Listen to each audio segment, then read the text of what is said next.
Hello friends, welcome to FATEDU।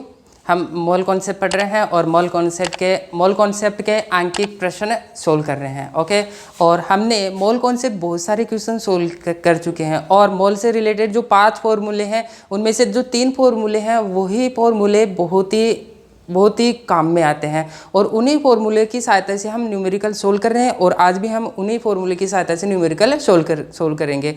आज हम जो न्यूमेरिकल सोल्व करेंगे हम 11th क्लास के अंदर जो न्यूमेरिकल दिए गए हैं उनको सोल्व करेंगे। ओके, आपको मैं बुक दिखा देता हूँ।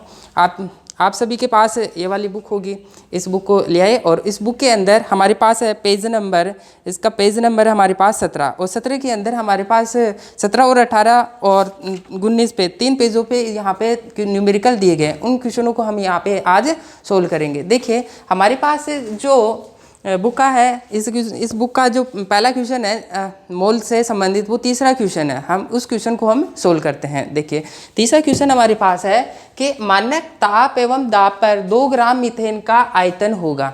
ए ऑप्शन हमारे पास 2.8 लीटर, बी ऑप्शन हमारे पास 5.6 लीटर और सा ऑप्शन हमारे पास 11.2 लीटर और द ऑप्शन हमारे पास 22.4 लीटर है। ओके, हमारे पास देखिए क्या दिया गया है। सबसे पहले हम बात कर लेते हैं कि क्वेश्चन के अंदर क्या दिया गया है। अगर क्वेश्चन हमें समझ में आता है तो हम क्वेश्चन को सोल्व कर सकते हैं। हालांकि इस क्वेश्चन को मैं डायरेक्ट भी सोल्व करके बता सकता हूँ, क्योंकि हमें पता है कि कौन सा फॉर्मूला लगेगा और फॉर्मूले का उपयोग करते हैं हम उसको सोल्व कर सकते हैं। लेकिन हम स्टेप बाय स्टेप सोल्व करेंगे। मैं फाइनली आपको लास्ट के अंदर, इस क्वेश्चन के लास्ट के अंदर डायरेक्ट कैसे सोल्व करेंगे वो भी बता दूंगा। ओके, पहले हम स्टेप बाय स्टेप देख लेते हैं। देखिए, हमारे पास दिया गया है गिवन।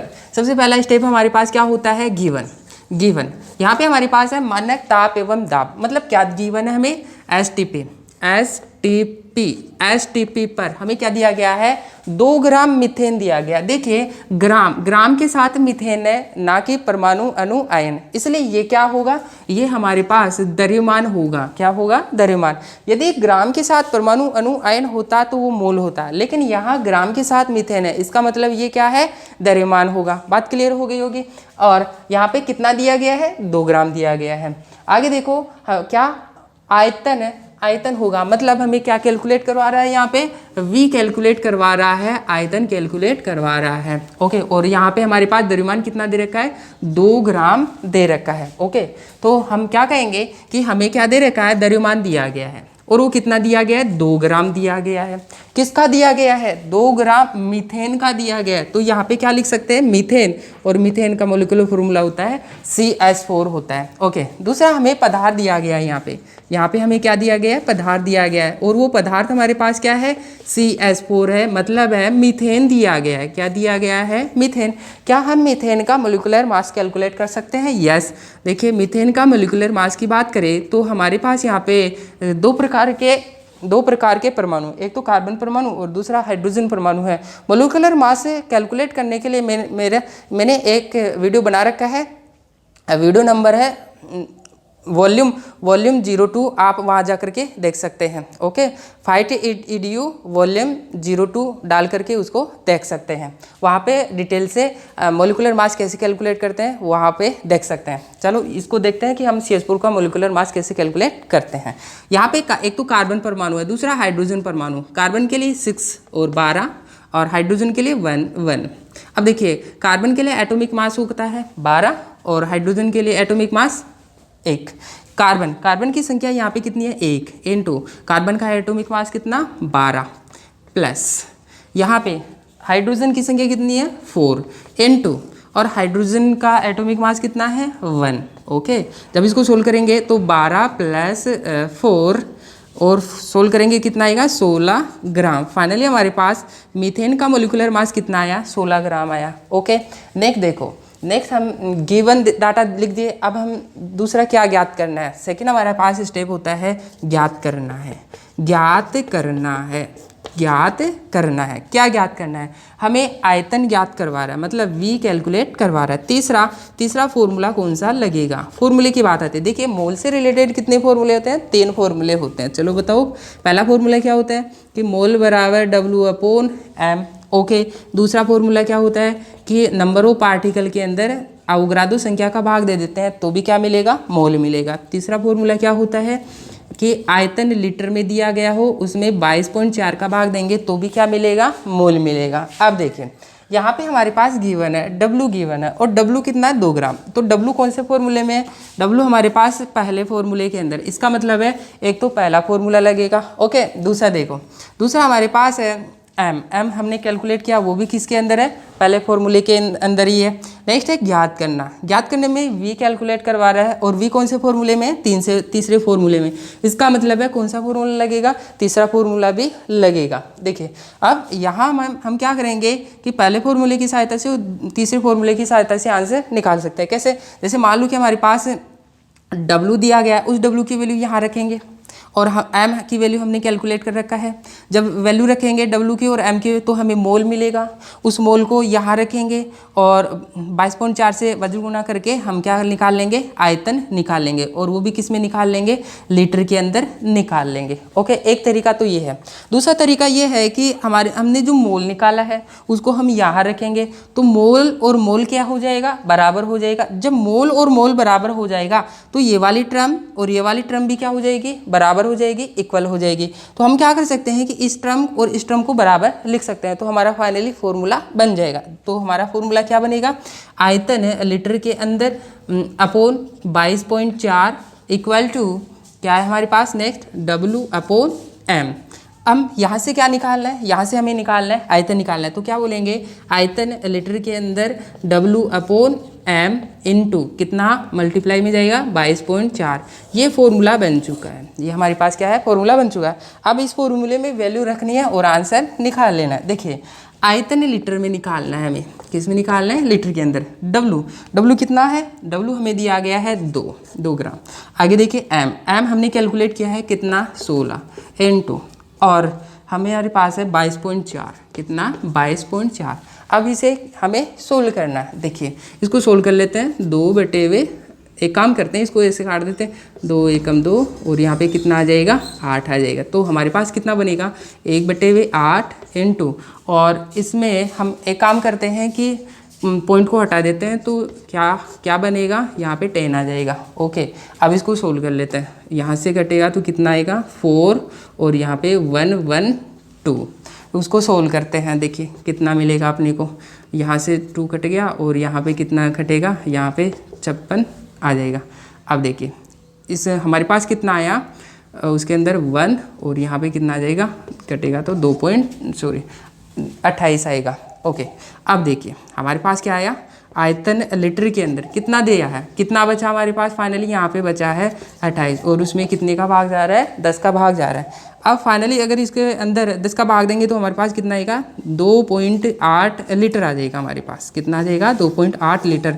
अब देखिए ये आंसर आ चुका हमारा, क्या आ चुका है, आंसर आ चुका है। आंसर देखिए यहाँ पे पहला ऑप्शन हमारे पास क्या है, ए ऑप्शन है 2.8 लीटर, और पहला ऑप्शन ही हमारा क्या कर रहा है, मैच कर रहा है। दूसरे ऑप्शन की बात करें तो 5.6 लीटर है, और तीसरे ऑप्शन की बात करें तो 11.2 लीटर है और 22.4 लीटर। तो इसका मतलब हमारा जो कौन सा ऑप्शन आया है हमारे पास 2.8 लीटर, जो कि कौन सा ऑप्शन है, ए ऑप्शन है। ओके, इस क्वेश्चन को हम डायरेक्ट भी सोल्व कर सकते थे। कैसे कि हमारे पास हमें पता, ये इन तीनों फॉर्मूले की सहायता से कि हमें पता है कि ये फॉर्मूला लगेगा। हम क्या करेंगे कि ये मोल और ये मोल बराबर, तो इन दोनों को क्या कर लेंगे, बराबर कर लेंगे, और ये वाला फॉर्मूला बन जाएगा, और इस फॉर्मूले को रख करके हम कैलकुलेशन कर लेंगे इस तरीके से डायरेक्ट। हमें ये वाली जो गिवन है और दूसरा ज्ञात करना, ये लिखने की ज़रूरत नहीं है। हम जल्दी से सोल्व करना है तो हम इस तरीके से भी सोल्व कर सकते हैं कि कौन सा फॉर्मूला लगेगा, उनको डायरेक्ट लिख करके कैलकुलेशन सोल्व कर लेंगे। ये डायरेक्ट मेथड है। ओके, अब हम ऐसे बुक के नेक्स्ट क्वेश्चन की तरफ चलते हैं। ओके, हमारे पास नेक्स्ट क्वेश्चन है, देखिए इस फोर्थ क्वेश्चन हमारे पास, मानक ताप व दाब पर किसी अदर गैस के 1 ml में उपस्थित अणुओं की संख्या ज्ञात करें। यहाँ पे अणुओं की संख्या कैलकुलेट करवा। मानक ताप व दाब का मतलब है, यहाँ पे हमें दिया गया है क्या, STP, standard temperature and pressure. किसी आदर्श गैस का हमें क्या दे रखा है, 1 ml दे रखा है। 1 ml का मतलब है यहाँ पे आयतन दे रखा है, आयतन दे रखा और कितना दे रखा है वो 1 ml दे रखा है। ओके आगे देखिए, उपस्थित अणुओं की संख्या कैलकुलेट करना है हमें। अणुओं की संख्या, जब भी संख्या आती है तो इसका मतलब हमें क्या कैलकुलेट करना है, हमें कैलकुलेट करना है एन नोट कैलकुलेट करना है। क्या कैलकुलेट करना है, एन नोट, अणुओं की संख्या कैलकुलेट करनी है। तो देखिए सबसे पहले हम लिख देते हैं कि हमें क्या गिवन दिया गया। गिवन हमारे पास क्या गिवन है, हमारे दिया गया है एसटीपी पर। एसटीपी पर हमें क्या दिया गया है, किसी आदर गैस के 1 ml में मतलब आयतन दिया गया है और आयतन कितना दिया गया है 1 ml। हमारे पास जो आयतन यहाँ पे होना चाहिए वो लीटर में होना चाहिए, जबकि यहाँ पे किस में दिया गया है, ml में दिया गया है। अब देखिए हमें ये पता है चूँकि 1 लीटर बराबर क्या होता है 1000 ml होता है। हमें किस में दिया गया है, ml में दिया गया है, लेकिन हमें किस में चाहिए, लीटर में चाहिए। ध्यान रखना, अगर क्वेश्चन के अंदर ml में आयतन दिया गया है तो उसको हमें किस में चेंज करना है, लीटर में चेंज करना है। अगर हमारे पास लीटर में दिया गया तो हम क्या करेंगे, ml को लीटर में चेंज करना है तो हम क्या करेंगे 1000 से भाग दे देंगे। किससे भाग दे देंगे, 1000 से भाग, किससे, हमारे को कितना दिया गया 1 ml। जो हमारे पास यहाँ पे आयतन दिया गया है वो तो किसके अंदर है, ml में, हमें किस में कन्वर्ट करना है, लीटर के अंदर। तो क्या करेंगे 1000 से भाग दे देंगे। तो देखिए लीटर में चेंज करना है तो क्या करेंगे 1/1000, ये किस में कन्वर्ट हो चुका है, ये लीटर में कन्वर्ट हो चुका है। ओके आगे देखिए, आगे क्या दे रखा है, आदर गैस में 1 ml में ऊपर से अणुओं की संख्या कैलकुलेट करनी है। मतलब सेकेंड बात है कि क्या ज्ञात करना है, अणुओं की संख्या कैलकुलेट करनी है। क्या कैलकुलेट करवा रहा है यहाँ पे, अणुओं की संख्या। ओके नेक्स्ट हमारे पास यहाँ पे आदर गैस दे रखी है, क्या दे रखी है, आदर गैस, एन नोट कैलकुलेट करना है। आगे देखिए हमारे पास तीसरी बात आती है फॉर्मूला कौन सा लगेगा, फॉर्मूला। अगर हम फॉर्मूले की बात करें तो मेनली कितने फॉर्मूले हुआ करते हैं, 3 फॉर्मूले होते हैं। पहला फॉर्मूला क्या होता है, मोल बराबर द्रव्यमान अपॉन एम। सेकंड फॉर्मूला क्या होता है, मोल बराबर number of particle upon Avogadro संख्या। तीसरा फॉर्मूला क्या होता है, मोल बराबर आयतन लीटर के अंदर अपॉन 22.4। अब देखिए हमें क्या दे रखा है, हमें आयतन दे रखा है और आयतन कौन से फॉर्मूले के अंदर है, तीसरे फॉर्मूले के अंदर। इसका मतलब एक फॉर्मूला तो ये लगेगा नहीं। देखिए हमें क्या ज्ञात करना है, एन नोट कैलकुलेट करना है और एन नोट कौन से फॉर्मूले के अंदर है, सेकंड फॉर्मूले के अंदर है। ओके तो हमें क्या आयतन दिया गया, हम आयतन की वैल्यू रखेंगे और एन कैलकुलेट कर लेंगे, एन की वैल्यू यहाँ रखेंगे, एन नोट यहाँ से कैलकुलेट, तो हम ये मोल और ये मोल बराबर होगा। इसका मतलब है ये वाली टर्म और ये वाली टर्म क्या होगी, बराबर होगी। इसलिए हम इन दोनों टर्म को बराबर लिख लेते हैं डायरेक्ट। तो हम डायरेक्ट इसको सोल्व कर लेते हैं। कौन सा, तो फॉर्मूला हमारा बनेगा n naught upon N A equal to आयतन लीटर के अंदर अपॉन 22.4। हमें ये क्या कैलकुलेशन करना है, हमें क्या कैलकुलेट करना है, एन नोट कैलकुलेट करना है। तो फॉर्मूला क्या बनेगा, एन नोट इक्वल टू आयतन लीटर के अंदर अपॉन 22.4 और इनटू एन ए। ये फॉर्मूला बन चुका है। अब इस फॉर्मूले में हम क्या करेंगे, वैल्यू पुटअप करेंगे और आंसर निकाल लेते हैं। देखिए हमारे पास है एन नोट आयतन कितना दे रखा है, आयतन लीटर के अंदर किस में होना चाहिए, लीटर। फॉर्मूला भी यही कर रहा है कि लीटर में होना चाहिए। कितना है 1/1000 अपॉन 22.4 इंटू एन ए क्या होता है, अवोगाद्रो संख्या होती है और उसकी वैल्यू क्या होती है 6.022 इंटू 10 की पावर 23 होती है। 6.023 इंटू 10 की पावर 23। देखिए यहाँ पे 6.022 भी कह सकते हैं और 6.023 भी, ज़्यादा डिफरेंट नहीं होगा क्योंकि पॉइंटर के बाद में है। अब इसको हम सोल्व कर लेते हैं। तो हम एन नोट इक्वल टू क्या बनेगा 22.4 इंटू 1000 नीचे चला जाएगा और इंटू 6.02223 इंटू 10 की पावर 23। देखिए अब हमें इसको क्या करना है, सोल्व करना है। सोल्व करेंगे तो कितना आएगा, देखिए एक काम करते हैं कि यहाँ पे हमारे पास जो 10 है इसको हम क्या, यहाँ पे 1000 है, इसको हम बना सकते हैं कितना 10 की पावर 3।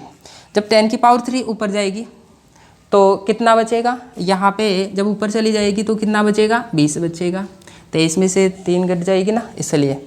अब देखिए इसको हमें क्या करना है, सोल्व करते हैं। देखिए यहाँ पे हमारे पास है पॉइंट के बाद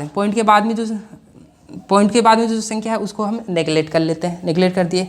यहाँ पे भी हमारे पास है पॉइंट के बाद में जो संख्या है उसको हम नेगलेक्ट करें। ऐसा क्यों किया, क्योंकि क्वेश्चन को हमें क्या करना है, इजी बनाना है। ओके, ताकि हमारा जो सॉल्यूशन है वो आसानी से हो सके। ओके, अब हमें क्या करना है, भाग देना है। तो देखिए यहाँ पे कितना बनेगा, यहाँ पे 3 और यहाँ पे कितना बनेगा, 11 बन जाएगा। अब हमारे पास क्या बन चुका है, हमारे पास बना है 3/11 इंटू 10 की पावर 20, ये बना है हमारे पास एन नोट। अब 3 में 11 का भाग नहीं जा सकता, हम क्या कर सकते हैं, इसमें से एक 10 से मल्टीप्लाई इधर ले आएंगे, तो यहाँ पे एक घात इधर ले आएंगे, 10 इधर, तो क्या बनेगा, इस 3 32 बन जाएगा। मैं इधर कर देता हूँ, देखो एन नोट इक्वल टू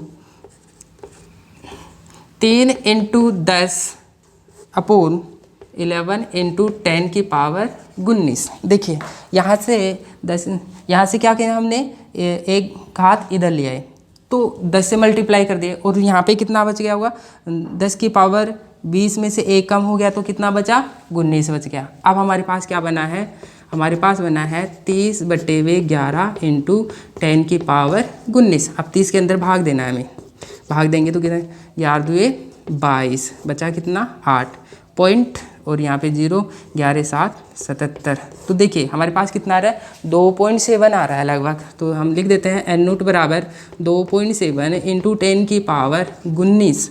हमारे पास एन नोट आ चुका है। देखिए एन नोट आ चुका, और एन नोट किसके अणुओं की संख्या है, आदर्श गैस के अणुओं की संख्या है, किसके, आदर्श गैस के अणुओं की संख्या। ये हमारा आंसर आ चुका है, ये क्या है हमारा आंसर। अब चेक कर लेते हैं कि कौन सा ऑप्शन है। देखिए 2.7 इंटू 10 की पावर 19, यहाँ पे हमारे पास क्या है, 6.023 इंटू 10 की पावर 23, मैच कर रहा है, नहीं कर रहा। बी ऑप्शन है 2.69 इंटू 10 की पावर 19, यस ये मैच कर रहा है, ये हमारा क्या है, मैच कर रहा है। ओके, अगर हम नेक्स्ट पॉइंट की बात करें तो 2.6 तो आ रहा है, लेकिन यहाँ पे क्या है, 10 की पावर 23 है, जो कि क्या है, रोंग है। कितना होना चाहिए, 19 होना चाहिए।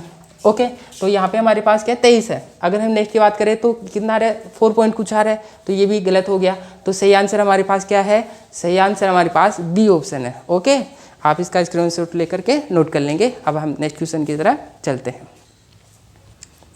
हाँ देखिए हमारा नेक्स्ट क्वेश्चन है, 5वां क्वेश्चन देखो, निम्नलिखित में से किसका भार न्यूनतम है। क्या कैलकुलेट करवा रहा है, भार मतलब द्रव्यमान कैलकुलेट करवा रहा है। ओके, पहला ऑप्शन है सिल्वर का 1.8 ग्राम, बी ऑप्शन है सल्फर का 1 मोल, स ऑप्शन है नाइट्रोजन का 1 ग्राम परमाणु, कार्बन के 3.011 इंटू 10 की पावर 23 परमाणु। हमें यहाँ पे चारों ऑप्शनों को सोल्व करना पड़ेगा, चारों ऑप्शनों को चेक करना पड़ेगा, तभी हम इसका आंसर बता सकते हैं। ओके, बिना चेक किए हम यहाँ पे नहीं बता सकते हैं। देखिए पहला ऑप्शन है सिल्वर का 108 ग्राम, अब यहाँ पे केवल ग्राम दे रखा है, इसका मतलब ये क्या है, द्रव्यमान।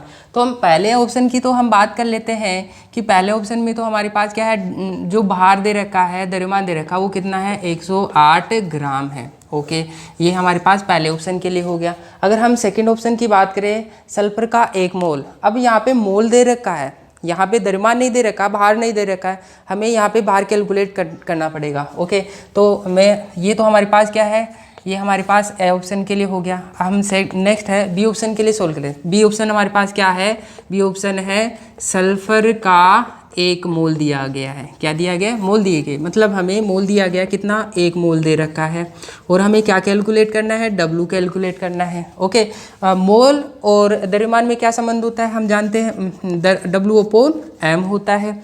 मोल दे रखे हैं, कितने मोल दे रखे हैं, 1 दे रखा है। डब्लू हमें क्या करना है, कैलकुलेट करना है। एम यहाँ पे हमारे पास एम होगा, किसका होगा, हमें सल्फर दे रखा है तो सल्फर का अनुभार होगा, तो हम यहाँ पे एम भी कैलकुलेट कर लेते हैं सल्फर का, और ये किसके बराबर होगा, एटॉमिक मास के बराबर होगा, क्योंकि यहाँ पे हमारे पास ये क्या है, सल्फर परमाणु है। तो हमारे पास सल्फर के लिए कितना हो जाएगा, 32 हो जाएगा। कितना हो जाएगा, 32। तो यहाँ पे हम लिख सकते हैं कितना, 32। डब्लू बराबर कितना आएगा, 1 इंटू 32, सोल्व करेंगे तो कितना आएगा, हमारे पास आ गया 32 ग्राम। ये हमारे पास किसके लिए आ चुका है, बी ऑप्शन के लिए आ गया। अब हम नेक्स्ट स ऑप्शन की बात कर लेते हैं। देखिए स ऑप्शन हमारे पास है, स है नाइट्रोजन का 1 ग्राम परमाणु, नाइट्रोजन का नाइट्रोजन का 1 ग्राम परमाणु, नाइट्रोजन का 1 ग्राम परमाणु। अब यहाँ पे ग्राम के साथ क्या दे रखा है, ग्राम के साथ परमाणु दे रखा है, इसका मतलब ये कि भी क्या दे रखा है, मोल दे रखा है। तो हम क्या कहेंगे कि मोल दे रखा, और वो कितना है, वो 1 मोल है। क्या दे रखा है हमें, 1 मोल दे रखा है। हमें क्या कैलकुलेट करना है, हमें W कैलकुलेट करना है, भार कैलकुलेट करना है। अब देखिए यहाँ पे मोल और द्रव्यमान में क्या संबंध होता है, हम जानते हैं कि मोल बराबर W/m होता है। मोल तो हमें पता है, W हमें कैलकुलेट करना है, m हमें पता है क्या, m हमें पता है। नाइट्रोजन के लिए देखिए, नाइट्रोजन की बात करें तो अगर हम नाइट्रोजन के लिए बात करें तो देखिए नाइट्रोजन यहाँ पे हमारे नाइट्रोजन का ग्राम परमाणु, यहाँ पे नाइट्रोजन परमाणु होगा या फिर अणु होगा, वो किस पर डिपेंड करेगा कि यहाँ ग्राम के साथ क्या लिखा गया है। यहाँ ग्राम के साथ क्या लिखा गया है, परमाणु लिखा गया है। इसका मतलब यहाँ पे जो नाइट्रोजन दे रखा है वो क्या दे रखा है, परमाणु दे रखा है, ना कि अणु। तो परमाणु हो गया हमारे पास। और नाइट्रोजन परमाणु के लिए अगर हम बात करें तो 714 होता है। तो यानी कि एटॉमिक मास कितना होता है, यहाँ पे एटॉमिक मास है 14। तो नाइट्रोजन का मोलिकुलर मास परमाणु इसलिए एटॉमिक मास के बराबर होगा, और एटॉमिक मास कितना है, 14 है। हम वैल्यू पुट अप कर लेते हैं। एन की वैल्यू कितनी दे रखी है, 1। डब्लू कितना हमारे पास, डब्लू हमें कैलकुलेट करना है, एम कितना है, तो फाइनली कितना आएगा, 1 × 14।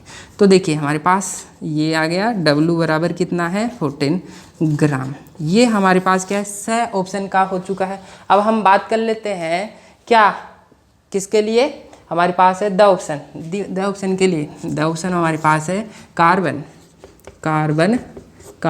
के 3.011 × 10⁻23 परमाणु दे रखे हैं हमें। क्या दे रखा है, परमाणु। अब देखिए यहाँ पे कोई संख्या दे करके परमाणु अणु आयन लिखा होता है, तो इसका मतलब क्या होता है, संख्या होती है। हमें क्या दे रखी है, संख्या दे रखी है। क्या दे रखी है, संख्या। और कितनी है, 3.011 × 10⁻23 इतने परमाणु हैं। इतने हमारे पास क्या है, परमाणु। हमें क्या कैलकुलेट करना है, हमें कैलकुलेट करना है, W कैलकुलेट करना है। अब देखिए NO to W में क्या रिलेशन होता है, हमें मोल से रिलेटेड 3 फॉर्मूले पता है। कौन कौन से 3, देखिए पहला फॉर्मूला यहाँ बता देता हूँ। पहला फॉर्मूला क्या होता है, मोल W/m होता है। सेकेंड फॉर्मूला क्या होता है, number of particle upon Na। हमें NO to W मिल चुका है। तो देखिए इन दोनों में क्या रिलेशन हो गया, इसका मतलब ये फॉर्मूला और ये वाला फॉर्मूला लगेगा। तो हम इन दोनों फॉर्मूले की सहायता से क्या कर सकते हैं, इस क्वेश्चन को सोल्व कर सकते हैं। तो देखिए हमें W कैलकुलेट करना है, तो हम क्या लिखेंगे, W/m = N0/Na। यहाँ से हमें क्या निकालना है, W निकालना है। तो m को हम उधर मल्टीप्लाई कर देते हैं। W बराबर N0/Na × m। क्या m हमें पता है क्या, देखिए यहाँ पे m कार्बन है। अब ये कार्बन परमाणु होगा या अणु होगा, वो किस पे डिपेंड करेगा, यहाँ पे लिखे हुए परमाणु है, यहाँ पे परमाणु लिखा है। इसका मतलब ये कार्बन क्या है, परमाणु होगा। और कार्बन के लिए हमें पता होता है क्या, कि कार्बन के लिए मॉलिक्यूलर मास उसका एटॉमिक मास के बराबर होगा, और कितना होगा, वो 12 होगा। कार्बन के लिए एटॉमिक मास कितना होता है, 12 होता है। अब वैल्यू पुटअप कर देते हैं, सोल्व करते हैं। तो W बराबर N0 कितना दे रखा है हमें, 3.011 × 10⁻23 अपॉन Na। अवोगाद्रो संख्या होती है, कितना होती है, 6.023 × 10⁻23 इंटू m कितना है, 12 है। अब देखिए यहाँ पे हमारे पास है कितने से, एक काम करते हैं, इसको काटते हैं तो कितना आएगा, 1 और यहाँ पे 2, 1/2 और 10⁻23 से 10⁻23 कैंसिल आउट हो जाएगी। हमारे पास यहाँ पे क्या है, 2 बचा, और 12 में भाग देंगे तो ये कितना बचेगा हमारे पास, लगभग कितना बचेगा, हमारे पास 6 बच जाएगा। तो W कितना आया, W हमारे पास यहाँ पे आ चुका है, W बराबर 6 ग्राम। ओके, तो हमारे पास ये फॉर द ऑप्शन के लिए भी हो गया। देखिए ए ऑप्शन के लिए कितना था, 108 ग्राम। ब ऑप्शन के लिए हमारे पास कितना है, बी ऑप्शन के लिए हमारे पास है 32 ग्राम। और स ऑप्शन के लिए कितना है, 14 ग्राम। और द ऑप्शन के लिए कितना है, 6 ग्राम है। तो देखिए ये क्या पूछ रहा है, किसका भार न्यूनतम है, 108 कितना, 108 32, नेक्स्ट हमारे पास क्या है, 14 ग्राम, और नेक्स्ट हमारे पास क्या है, 6 ग्राम। तो देखिए चारों ऑप्शन में देख करके आपको पता लग रहा होगा कि 108, 32, 14 और 6। तो सबसे न्यूनतम भार किसका है, इसका आ रहा है, फोर्थ ऑप्शन का आ रहा है। फोर्थ ऑप्शन, इसका मतलब आंसर हमारा क्या होगा, द ऑप्शन होगा। कार्बन के 3.011 इंटू 10 की पावर 23 परमाणु का भार क्या होगा, सबसे कम होगा। ये क्वेश्चन आपको समझ में आ गया होगा, आप इसकी स्क्रीनशॉट ले लीजिए। हाँ, इसको आप नोट कर चुके होंगे। देखिए हमने इस वीडियो के अंदर 5 क्वेश्चन सोल्व किए हैं। कितने? 5। ये तो नंबरिंग का था, लेकिन मेनली यहाँ पे हम 3 ही क्वेश्चन सोल्व किए हैं। आगे के जो क्वेश्चन दिए गए हैं उन क्वेश्चनों को हम नेक्स्ट क्लास के अंदर सोल्व करेंगे। ओके, आज हमने 3 क्वेश्चन सोल्व किए हैं, नेक्स्ट क्लास के अंदर और सोल्व करेंगे। तो नेक्स्ट क्लास के लिए तैयार रहिए, और वहाँ पे हम जितने भी न्यूमेरिकल है वो हम वहाँ पे एक साथ सोल्व कर लेंगे। ओके, तो तैयार रहिए नेक्स्ट वीडियो के लिए। थैंक यू, धन्यवाद, नमस्कार।